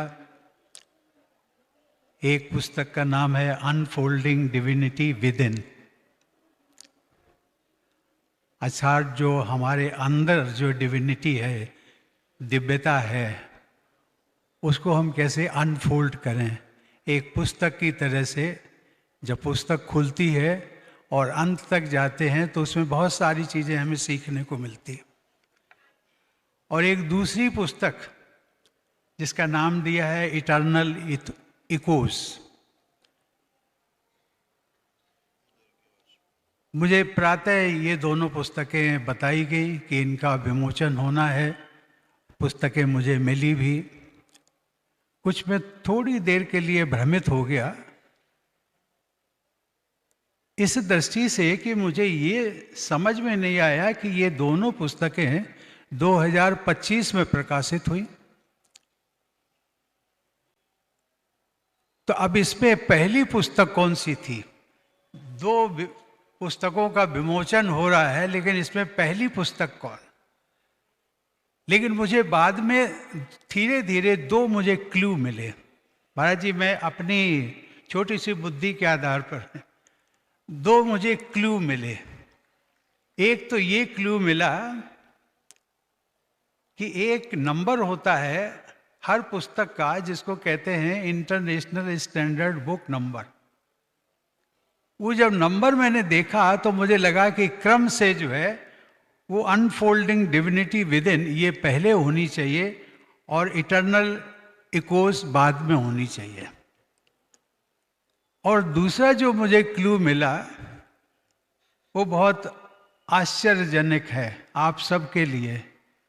सही मायने में ये दोनों पुस्तकों के जो चैप्टर्स दिए हैं वो 50-50%, 50 एक पुस्तक का चैप्टर, दूसरी पुस्तक का 50। तो मुझे लगा कि ये दोनों पुस्तकें तो एक दूसरे के पूरक हैं, आप इसमें भ्रमित क्यों हो रहे हो? और इसी के साथ साथ महाराज जी मुझे ये लगा कि क्रम जो है वो सही मायने में जीवन यात्रा का जो क्रम होता है, आपको आपकी जो डिविनिटी अंदर है उस डिविनिटी की फोल्डिंग अनफोल्डिंग जो है उसके कैसा होगा ये सीखने की बात जो है उसमें ये कही गई है। और उसका जो लास्ट चैप्टर है उसमें कहा गया है the way out is think rightly and act rightly, अर्थात आपको ये करना है और जब ये करेंगे आप तो अनफोल्डिंग आपकी जो दिव्यता है, अंदर की दिव्यता है, वो आपकी खुलती जाएगी। और उसके पश्चात जो परिणाम निकल करके आएगा वो होगा आपका इटर्नल इकोस, जिसको हम कहते हैं कि मेरे दिल की बात। मैं मन की बात नहीं कहता हूँ, मन तो बहुत चंचल होता है, दिल की बात। और आदमी, इंसान, हर कोई कहता है कि मैं दिल की बात करूँगा। और दिल की बात के लिए भी महाराज जी ने एक बहुत अच्छा सुझाव दिया है हम सब के लिए करने के लिए। उन्होंने कहा नेचर ऑफ एक्शन, अर्थात आपका, इंसान का जो भी आचरण होगा, यदि वो प्रकृति के सहयोग से, प्रकृति के अनुरूप होगा, तो मुझे लगता है कि 100% वो बात सही होगी और नैतिकता की जो राह है वो बहुत आसानी हो जाती है। प्रकृति और इंसान सही मायने में यदि जो मैं अपनी छोटी सी बुद्धि से समझ सका हूँ, वो प्रकृति और आध्यात्मिकता दोनों अलग अलग नहीं है। प्रकृति ही आध्यात्मिकता है और आध्यात्मिकता ही प्रकृति है, एक दूसरे के पूरक हैं, एक दूसरे के पर्यायवाची हैं। मैं महाराज जी का हृदय से धन्यवाद देता हूँ। मैंने महाराज जी को बहुत नज़दीक से देखा है। वो एक श्रेष्ठतम संत हैं। संत तो हमारे देश में, विदेश में ना जाने कितने लोग हैं। कुछ वेशभूषा से हैं, कुछ अंतर्मन से हैं, कुछ अपने विचारों से हैं, कुछ अपने आचरण से हैं। लेकिन महाराज जी को मैं कह सकता हूँ कि स्वामी अवधेशानंद जी हर मापदंड पर खड़े हैं। मैं इनको प्रमाण पत्र नहीं, मेरे प्रमाण पत्र की ज़रूरत नहीं है, किसी के प्रमाण पत्र की ज़रूरत नहीं है, लेकिन नैतिकता और आचरण के श्रेष्ठतम जो उन्होंने मापदंड दिए हैं हम सबको, पूरे देश को। अंत में महाराज जी मैं एक अनुरोध जरूर करूँगा। ये दोनों पुस्तकें मुझे लगता है गीता और रामायण का सार है, सार। और यदि इन दोनों पुस्तकों को भारतीय जितनी भी हमारी रीजनल लैंग्वेजेस हैं, यदि उनमें इसका प्रकाशन हो सके, धीरे धीरे कर दिया जाए, तो मुझे लगता है कि देश के सभी लोगों को इसका लाभ मिलेगा। आज जो मुझे सुअवसर मिला उसके लिए मैं धन्यवाद देते हुए अपनी वाणी को समाप्त करता।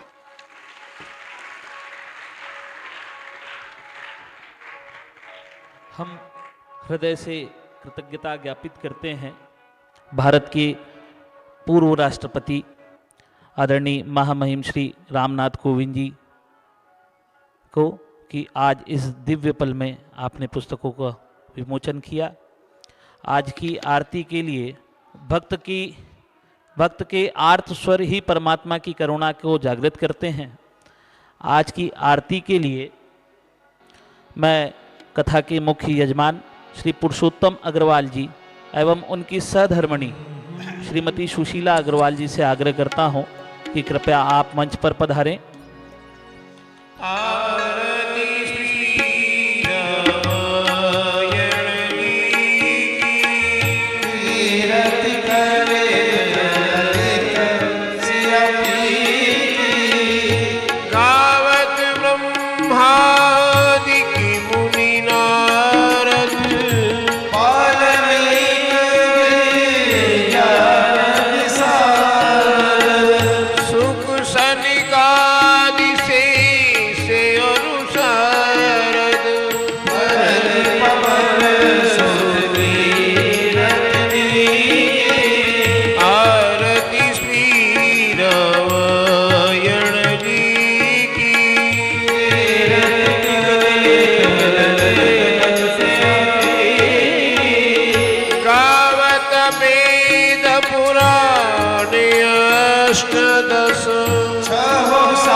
गावत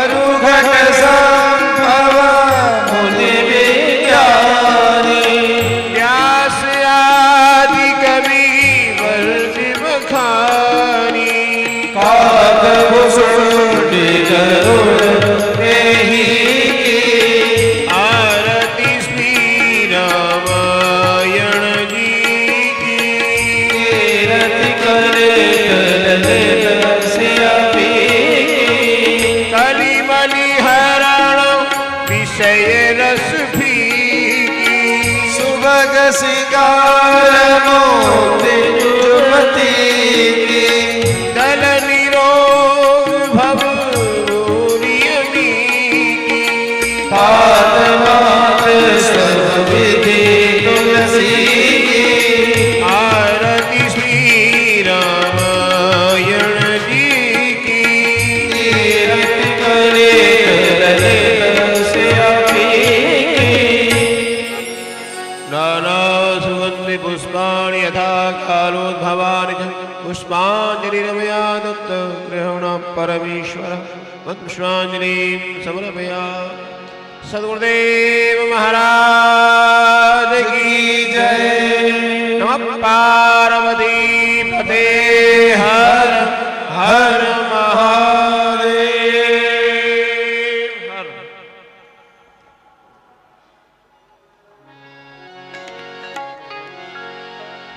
सब घट मेरा साय सब घट रहा समान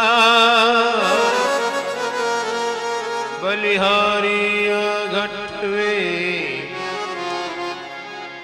सदगुरु रहे समान मेरा नाथ तू है मेरा नाथ तू है मेरा नाथ तू है मेरा नाथ तू है। प्रतिदिन की तरह ज्ञान सत्र में 4 बजे से संतों के प्रवचन होंगे।